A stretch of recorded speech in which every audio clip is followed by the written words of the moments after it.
Everyone, Next.js 16 is here, and in this video I want to zoom in on one change they made, which is that middleware.ts, the file name, is now deprecated and we have to rename it to proxy.ts. So we're not going to have middleware anymore, we're going to have a proxy, and it seems to mostly be a signaling change because they want to signal to the developer that middleware in Next.js is not really the same as the middleware that you may be used to, like from Express or some other framework. People started doing things in middleware that they probably don't want you to do in middleware. So in this video, I want to go over a little bit of what are the things they actually expect you to do there and what are the things that they don't want you to do there. And in particular, authentication. So how does it work with authentication in Next.js? If it's not in middleware, where should I do authentication? And how do I protect a route if it's not in middleware? Right, so let's get into it. So here I have a middleware file in my Next.js application. If you try running it now, you will get a warning here. The middleware file convention is deprecated. Please use proxy. So I have to rename this to proxy.ts and also export a function called proxy. So it actually works the same, but again, it's to signal to you as a developer that you probably shouldn't be doing certain things in here. So what are the things that you typically do not want to do in here? So any kind of heavy processing, taking up resources, or IO operations, and in particular things like database calls, right? So making a network request to your database. Actually, any kind of network request is probably not the ideal place for this, right? So this actually also includes authentication if you're using a database session strategy, right? So if you have sessions in your database and you need to make a call to your database to see a valid session, well, you may be making a network request and we typically do not want to do that in here. So if you were doing that, there are actually better ways. Well, you may say, if we shouldn't use it for these things, then what can we actually use it for? Well, if we take a look here, they do mention middleware is still using the old name, but proxy is meant to be invoked separately of your render code and in optimized cases deployed to your CDN, right, for fast redirect and rewrite handling, right? So typically some of the things we can do here is some kind of localization, where somebody is going to the post route and you just want to add some localized identifier to the URL, basically just quickly rewriting the URL, right? Or maybe some A/B testing where you're redirecting different people just to see how they react. Or maybe some kind of multi-tenancy setup where you need to change the URL depending on the tenant. So the things that you typically would do here are very lightweight, fast type of tasks like rewriting the URL or redirecting the user. That is now being emphasized here by renaming it from middleware to proxy. Now, what about authentication? Because I know a lot of you are confused about this. So authentication, well, if you're using database sessions, you have a session in the database and you're making a network request to the database. Right, so that type of network call, which also may take quite some time, that's not fast and it's not contained within the proxy here. So that is typically not what we want to do here.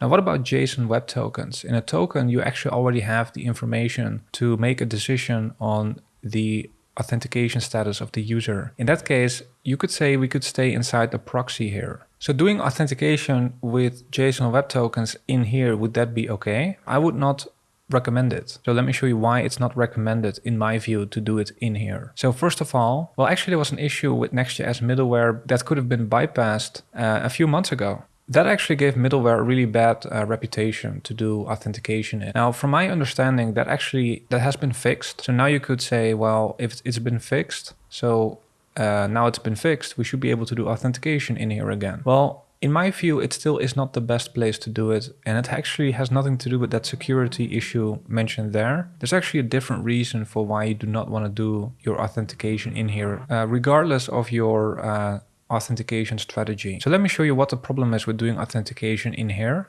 Now, by the way, I actually do need to make it a default function here, but let's actually say that I have a homepage here with just some posts, right? So I just have a homepage here, blog posts, and I'm just listing 3 posts here, right? Now let's say I want to make that available only for logged in users. And I'm going to add authentication, let's say in proxy here. So let's actually add authentication. Now I'm going to use Kinde in this video to actually implement the authentication solution here. They're sponsoring the channel, but I had a great time using them so far. But everything that we discuss in this video is also relevant for other authentication solutions that you may be using. So let me actually show you how easy it is with Kinde. So I just add an application here in the dashboard. And this is going to be for the YouTube proxy video. So Next.js is actually classified here as a backend web framework. We can just pick Next.js here and save that right here. And then we can just click on existing code base here.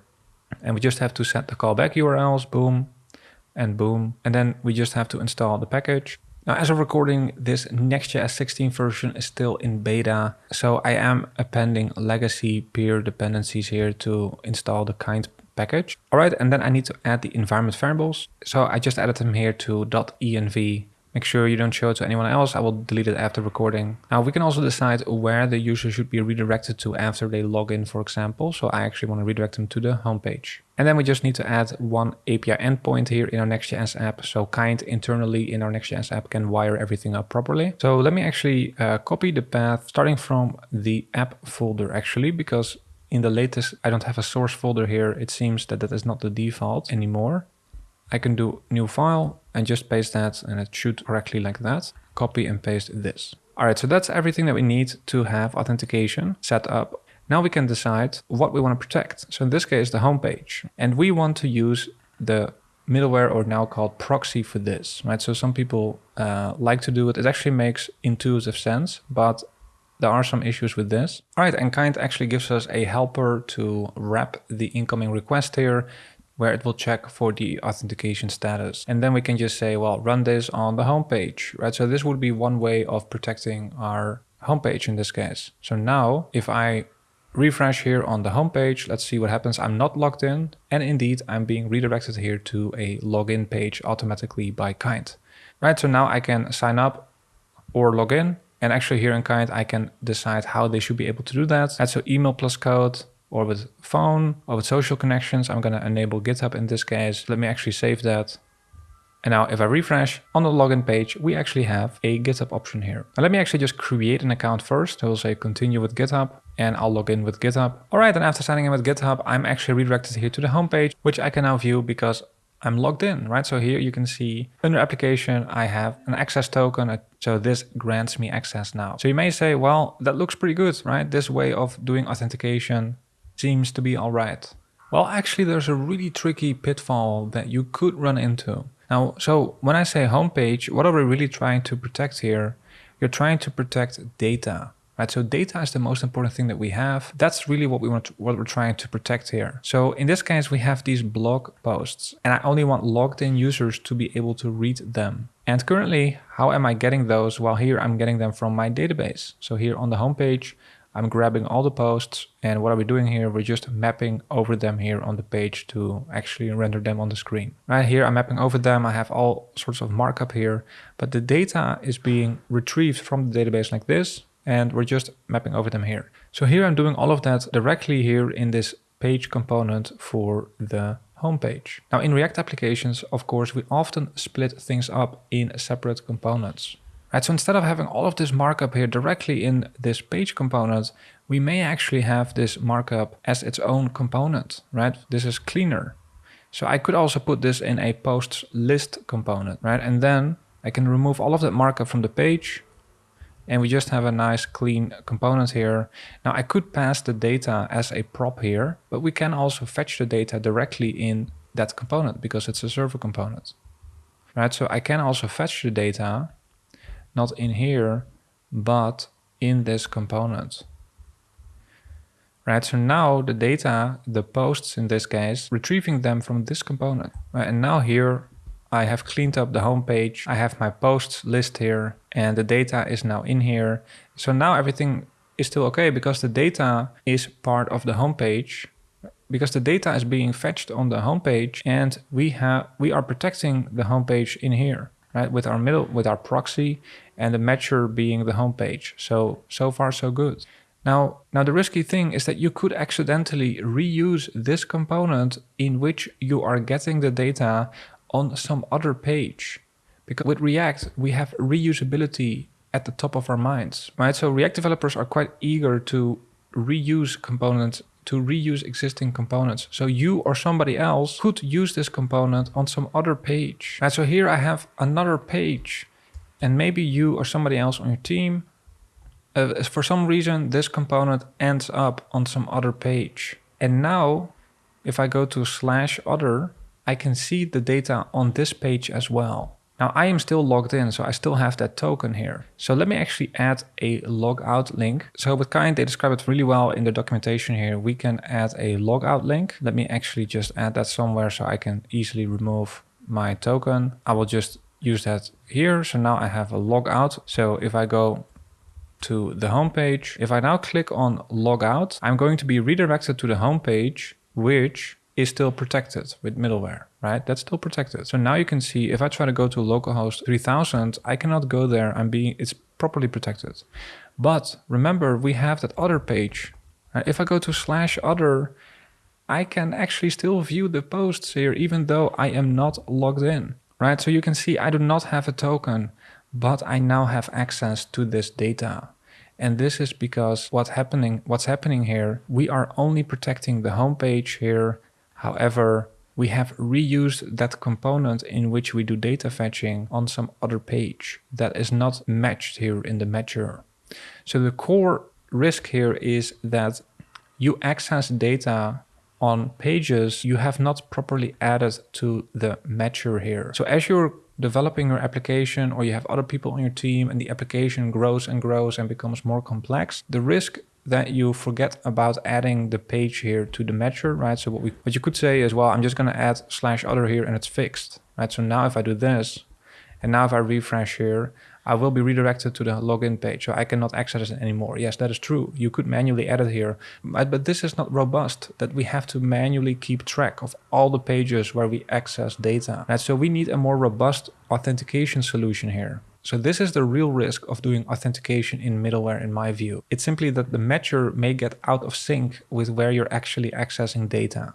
It's just too easy to make that mistake. So that's the issue with middleware. Now, actually, if you were doing authentication some other way, for example, maybe you were doing authentication directly in the page component. If you do it like that, right, so you could also do it this way. So here on the homepage component, with Kinde, I can get a server session and we can just check if the user is authenticated. If they're not authenticated, I'm just going to redirect them, right? So here, we're only getting to post list here if the user is actually authenticated, right? So the homepage, if I try to go to localhost 3000, where there is you can see I'm being redirected here, so because I'm not logged in, right? You may think that works, but again, it's the same risk. You may reuse this component on some other page, right? So if somebody goes to that other page, right, now on /other, here we didn't add that check yet, right? And so we have to manually keep track of where we're adding these checks. It's not robust. So this solution is also not robust. So if we're not going to do authentication here in Proxy and also not directly in a page component, then where should we do it? Right, so I'm actually going to delete this Proxy file, and I have removed that authentication check from the page component as well. So now I have no authentication. Instead, what I'm going to have is a so-called data access layer. And I've talked about it before on my channel. I have some other videos on it. But there are still a lot of people confused about authentication in Next.js. So the most robust solution that I have come across is this data access layer. So basically, it's going to be a dedicated place in your app where you access your data. So I can literally call it data access or something else.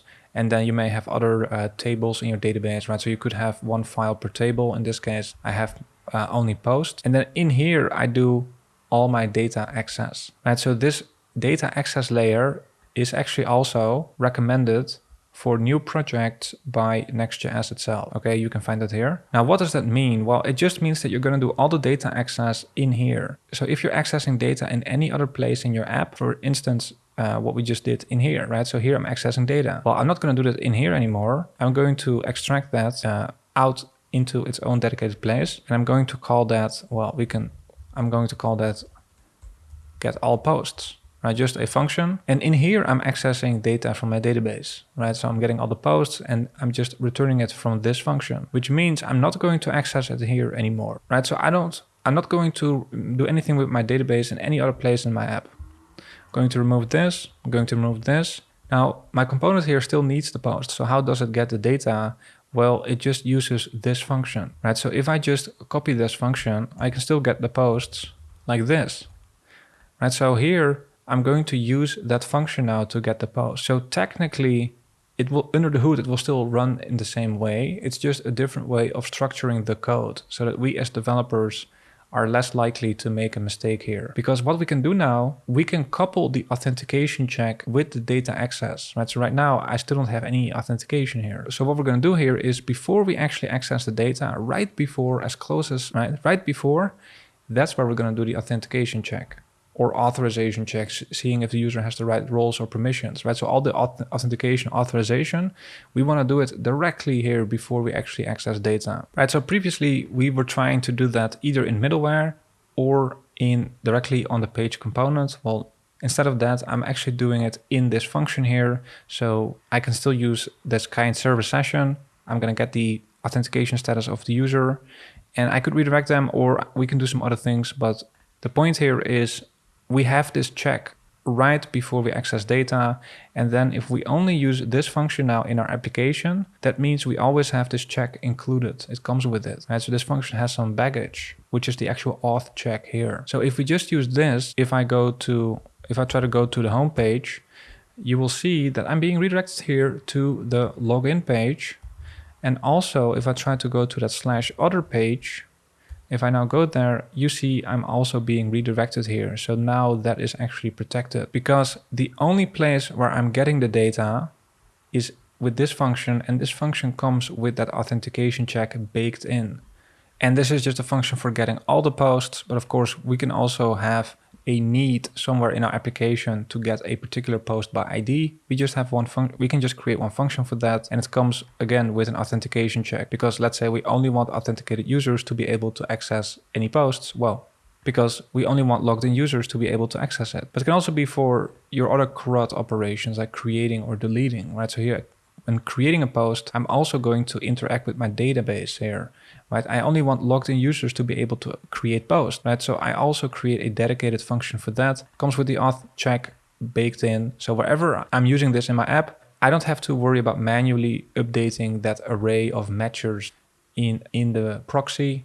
And I also don't have to worry about manually adding it to some page component because I'm using a data access layer. I have another video on that where we dive more into the details of that. Right, for example, you can make it even more robust. You can also, for example, you can check if the Prisma variable is being used outside the data access layer. You can get like a warning. There are other things we can do.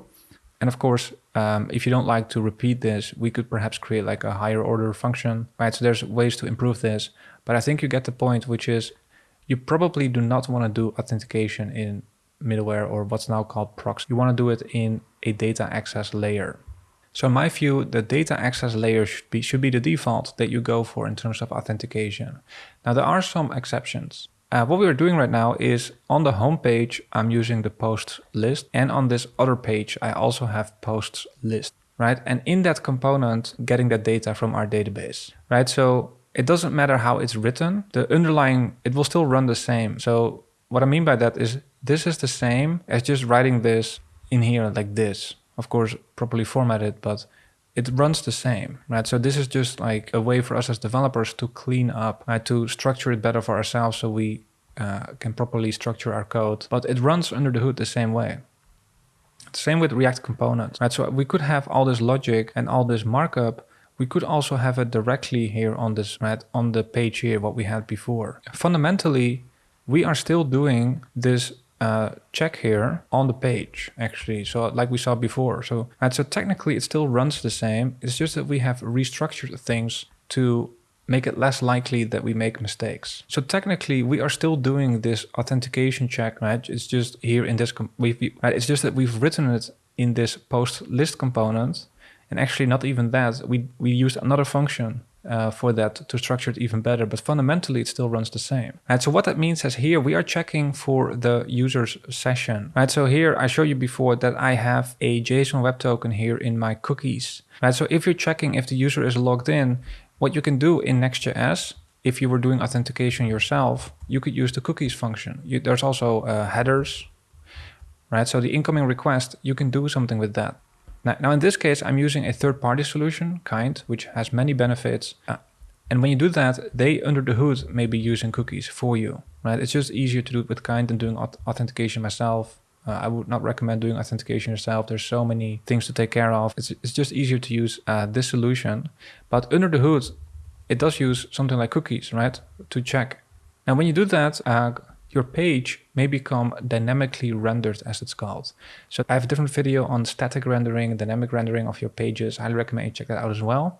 But typically we actually want our pages to remain statically rendered, if that makes sense, and if it's possible to do so. So the downside of doing authentication, right, like this, is that your pages will become dynamically rendered. And you can see that actually when you run a build. So if I just quickly run a build here, you can see now that the home page has this icon.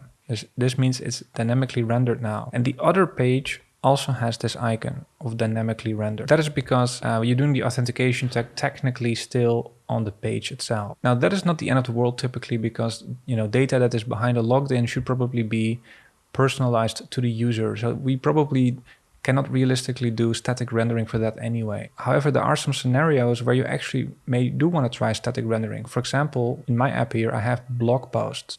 And perhaps I want to try preserving the static rendering of those pages so that I can create a static page during the build. I can put it on a CDN. So if I do use Proxy here for authentication, I have properly matched the pages that are accessing data. And I'm not using a data access layer anymore. I'm just directly getting data, for example, in this component here. Basically, the authentication now is done in middleware. Now, if I run another build, you can see my homepage and the other page that are accessing that data are now statically rendered. So from my understanding, if you want to preserve static rendering for your pages, then doing the authentication check in Proxy may actually be an option. So I don't know any other way actually to preserve static rendering of the pages in that case. So this may be an exception, right? But again, you have to be really careful with your measure. The other exception may be if you do want to have some kind of optimistic check, authentication check, or maybe you're checking for the user's admin role or something like that. And if they're not logged in or they don't have the right permissions, perhaps you already want to redirect them right here from Proxy. So there may actually also be scenarios where you do want to have, you could say, an additional check here. So I would say in this case, the core of your authentication check should still happen in a data access layer, but you do want to have, you could say, an additional check here in Proxy to redirect the user. So I hope I didn't lose you there somewhere. I know it's a bit of a complex topic, but it helps a lot if you can wrap your mind around this data access layer. So I hope this helps you out. I highly recommend you check out Kinde as well. You can find a link in the description. It's not only authentication anymore. They also allow you to add billing very easily to your app now. I have a dedicated video on that. But you can add billing to your app in minutes now with Kinde. And so now you can have authentication and billing with one solution. It's really helpful because billing often, well, it also has to do with permissions that the user has in your app. It's nice that we have one dedicated solution for that. And Kinde is actually really powerful because they also have workflows. So you can customize it in many different ways. So definitely check out Kinde as well. In any case, I hope that this video helps you out. Thank you for watching and I hope to see you in the next one. Bye.